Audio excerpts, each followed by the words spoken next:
Well. You got a Raw for early tonight about 5 minutes ago, and you saw some ups and downs, flip inside, twists and turns. And we spent like about, me, I don't know anybody else or you, spent 10, 20 minutes on Becky Lynch deciding whether or not she's going to give a so-called apology to Triple H and Stephanie McMahon in the ring for punching one of them and slapping the other. For punching Stephanie McMahon in the face on Raw and slapping Triple H in the face on SmackDown Live. All that build up, all that hype for nothing. For her to go up against Ronda Rousey at WrestleMania just to change it on the fly. And some other people in their channels improvement and saying all along, I told you so. They're going to try to screw her over. We're going to get into that in a minute. I ain't going to do a 50-minute video on it because I'm going to try to go to sleep a little bit on time in a minute tonight for tomorrow to work on some projects. And all of that, you've had, in the middle of all of that, you've had Finn Balor going with Braun Strowman and Kurt Angle going up against Bobby Lashley, Drew McIntyre, and Baron Corbin. It is most of the same redundancy of the same match, but a different outcome because Finn Balor technically has flipping the most. He never really lost to the match. And they do that out, and they end up restarting the match again, resulting in them winning by Finn Balor winning that match against Bobby Lashley. As I said all this time, it was good in the Leo Rush to interfere in the match regardless. And still won, And finally, at least one solid thing you got in this was the Revive will win the tag team championships against Bobby Roode and Chad Gable. I guess now they don't have to be stuck as a tag team after a while, though, too. One of them controlling each other with another. I really don't care a whole lot because they're wearing the same match outfits for a while. It's a little bit too quality. That's hokey. That's hokey. Okay, that's hokey as hell. All right. But the only reason why they have Revive and win tag team championships is because they didn't want them to go to AEW. The other competition that would be competition to WWE. The only way of keeping it is the Vince said, okay, we got to get the tag straps on them so they can't go to the other promotion who's trying to get them because they're trying to scout for talent for WWE. And WWE wants to keep some of their talent or whatever. That's what they like to do. And you have Seth Rollins who is coming out and talking about, says he's going against Brock Lesnar, talking about his past accomplishments and stuff and everything, and how he wants to be the Universal Champion and everything. Paul Heyman comes out and gives the spoiler alert, the man still, talking how he's waiting for a rude awakening against Brock Lesnar. WrestleMania, he's just going to beat him. And Seth Rollins is saying, I really don't care anything because he'd be the martyr and everything, and said that he was sick and tired of Brock Lesnar being running shot everything in the company industry he loves for over 2 years. He was sick of it and he wants to do something about it. The Ambrose comes out. You would think that the Ambrose is going to get in the Rollins' face and is going to battle against each other. No, there was a surprise. Maybe it'll be a waste of my time, but there was a surprise. But he has said, there's only one thing I'll say to you, and that is the Beast.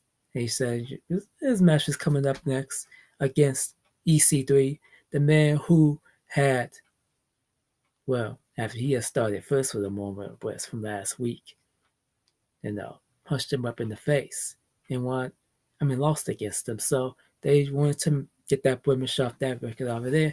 And they had the Ambrose beat EC3. Ambrose Queen.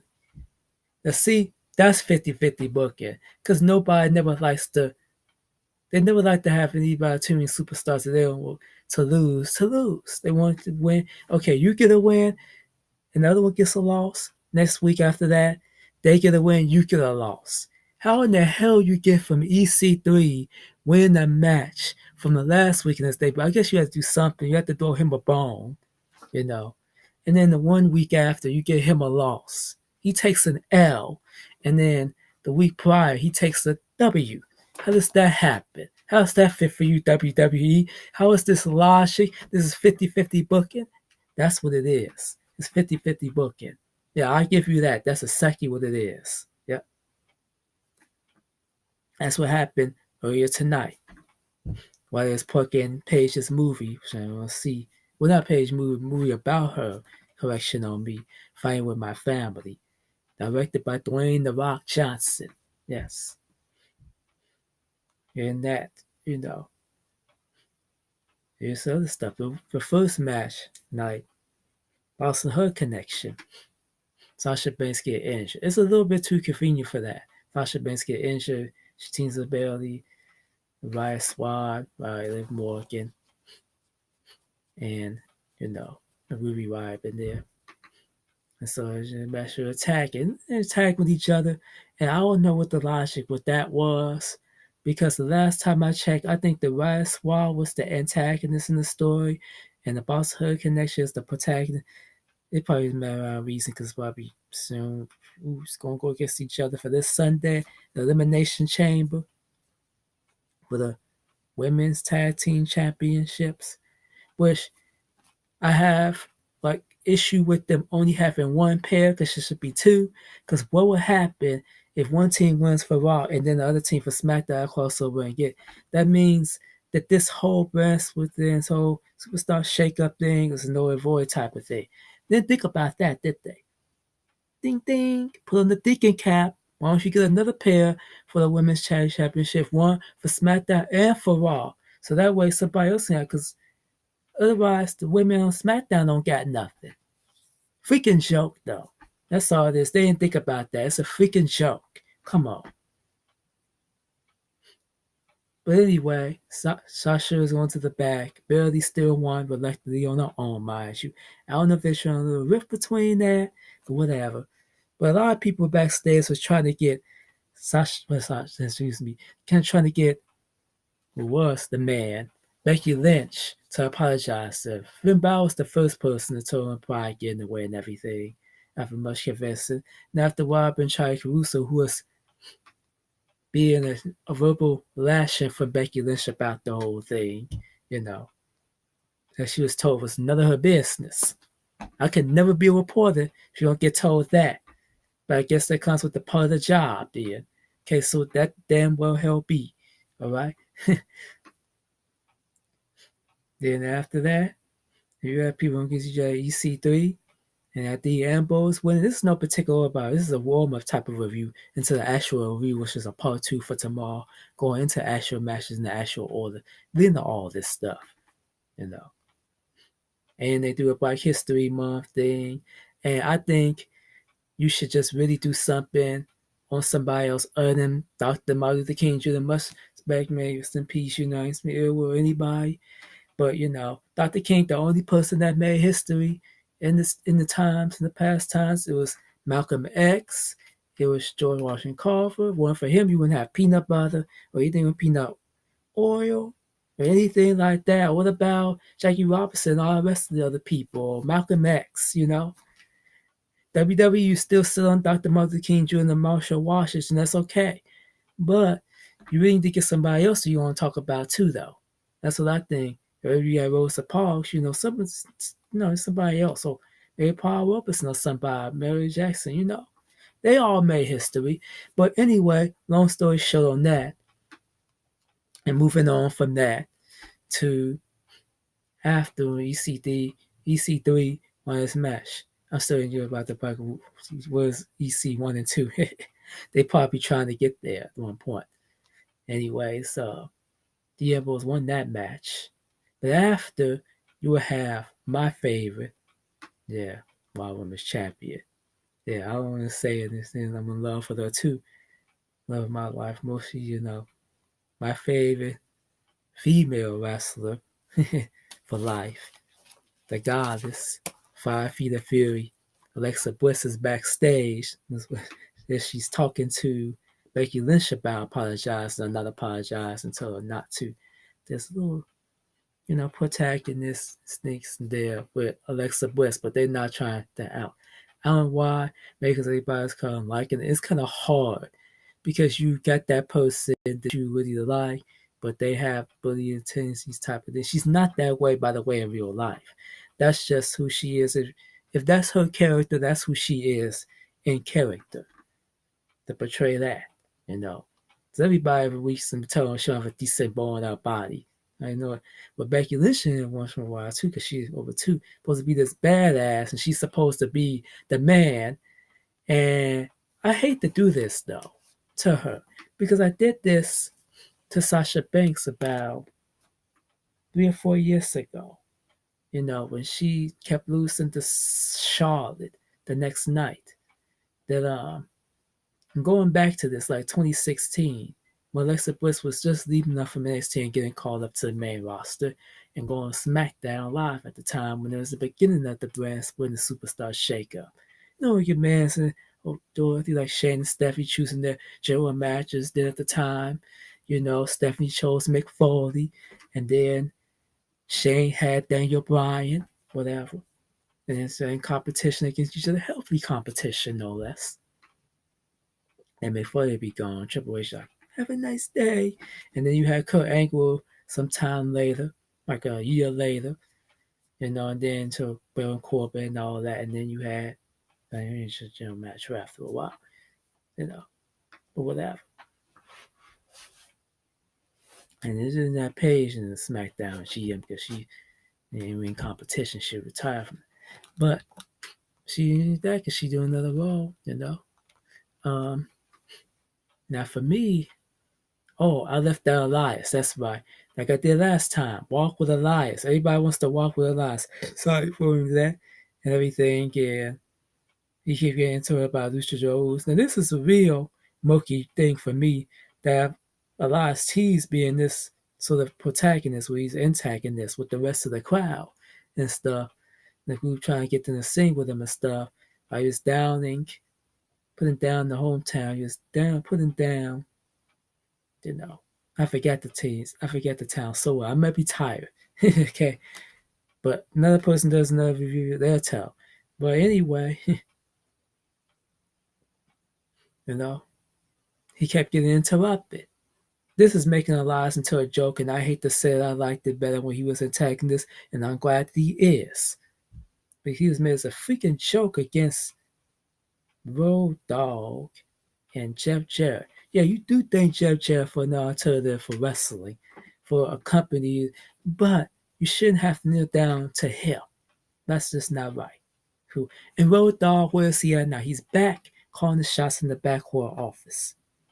Good for him. He had a moment of fame, 15 minutes of it, and returning back at it. Good for him. It's that D-O-double-G. Good. You don't know? Yeah. You're not down with that. You got 2 words for you, But and going back to the segment, going back to backstage where Alexa Bliss talking to Becky Lynch. So unsolicited advice that's her wanting to buy or she's figure out if she apologized or not. And man, the WWE, why would you do this to me? When I was trying to work with and write my ideas for my projects and what I do potentially to invest in them more. You bring out Alexa Bliss. And I have to take a moment for a minute because with Alexa Bliss, damn, it takes me a while to stop thinking about her. And man, she is fine though. I'm sorry for that. But she is. And you know what I'm talking about.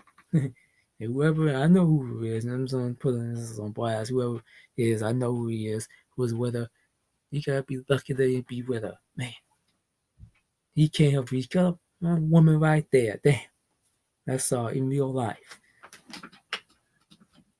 But anyway, looking as beautiful as she is, and moving along from that in the tag team championships, and the Revival won against Bobby Roode and Chad Gable.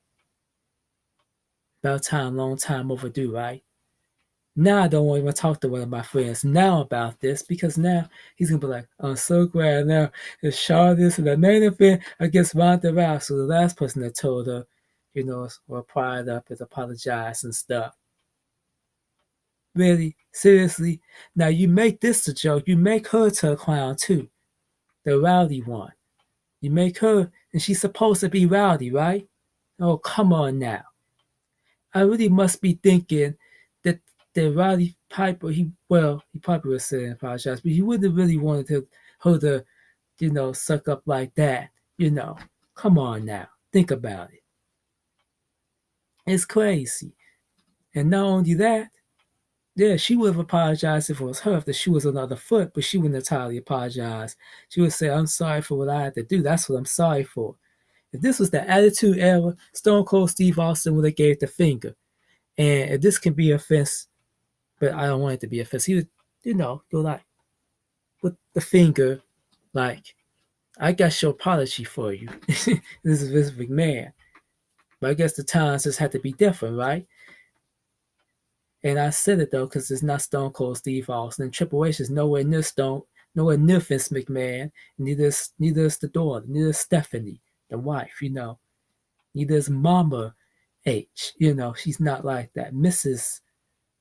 Triple H is not like that. Whatever. But anyway, that's how it goes. So the last segment was her trying to apologize to them and saying she was sorry with the crowd and she wanted to get her man Vince. So that's it. She was happy to face Ronda Rousey. And I brought this man up until, because I was saying, speaking of the devil, as I was watching it, this big man comes out and says, I don't think you really want to match anyway against Ronda Rousey. And you know what? You just have a bad attitude. And the person that I face is Charlotte Flair. I ain't gonna say that I don't like Charlotte Flair. I'm not cool with Charlotte Flair. I am mostly. But I am so tired of Charlotte Flair being the end all be all of all the championships in the world in WWE. Like when she was on Raw, she had the Raw Women's Championship. She is not the be all end of everything. She isn't. My friend would be opposed against me saying this. I'm sorry. That's how this would go, George. We're sorry. I'm sorry. Let me say, where's this we? I'm sorry. Okay, I'm sorry. But Ronda Rousey, but Charlotte, here we go again. I have to suck this up again. But then she's probably not going to win against Ronda Rousey either. And Ronda Rousey is going to be champion after WrestleMania. If I'm wrong, I am going to take this notebook that I get and I'm going to hit myself over the head with it a little bit. That's what I'm going to do. It's not going to hurt, but I'm going to hit myself over the head with it if I'm wrong. When she ends up being the new Raw Women's Champion come WrestleMania. Now that Charlotte Flair is going against Ronda Rousey, yeah, I knew that somebody who's amplified would be right. Much respect to them, no offense to them, to this channel, that they would be right. That they now give Becky Lynch the chance to go against Ronda Rousey for the Raw Women's Championship, and that's alone will get set for the title, the strap, whatever. Because they leave her enough. They take her opportunities away from her. So, you know what, though? And I don't want to do this. I was for Becky Lynch when she was going to be champion against Ronda Rousey. I might still be for her. But now, I'm going to stick with one person I like all along after a while. Because I was for Becky after a while. But then, I'm like, this is how they dogging her, though. That's what they're doing. And this channel, I'm known for wanting to be heavy. I don't talk about Alexa Bliss that much, but I want to be heavy to be an Alexa Bliss fan. I'm a Bliss fan, I'm a Bliss fan. That's what I am. And I'm going to stick with Alexa Bliss now for all this time. And I'm sorry, for a minute, I might be done for now with Becky Lynch. I hate to do this because that's just entirely wrong. Just not through no fault of her own. Through her own admission. Because it's sad, but that's just how it is. Charlotte Flair, If going up against Becky Lynch, Becky Lynch, Charlotte go up against Ronda Rousey, I can rest assured I ain't gotta go to MetLife to go see that now. For her to be champion. And I'm cool all for the Hall of Famer Ric Flair, the Nature Boy. Woo! And I'll be there for his birthday. Watching on Raw next week. But yeah, that's just messed up stuff right there. Yep. And all that apologizing for nothing. And maybe if she hadn't apologized, she probably would still had that main event. So Vince McMahon came out and crapped on it. You know. The gift that keeps on giving, right? It's like the Grinch. Like when he did the Roman Reigns back a time ago. You know. Before the whole announcement and everything back last year. The year before that, a couple years back when he was like, Happy New Year, Happy New Year. Yeah, thank you for clapping on this. This video is going 21 minutes now on 20. But that's about it for all the Raw review of part 1 of it. Telling us going tomorrow's is part 2, just telling them that's all that for me. And then a SmackDown review this time for real after that. You see that after tomorrow. But that's about it. So see.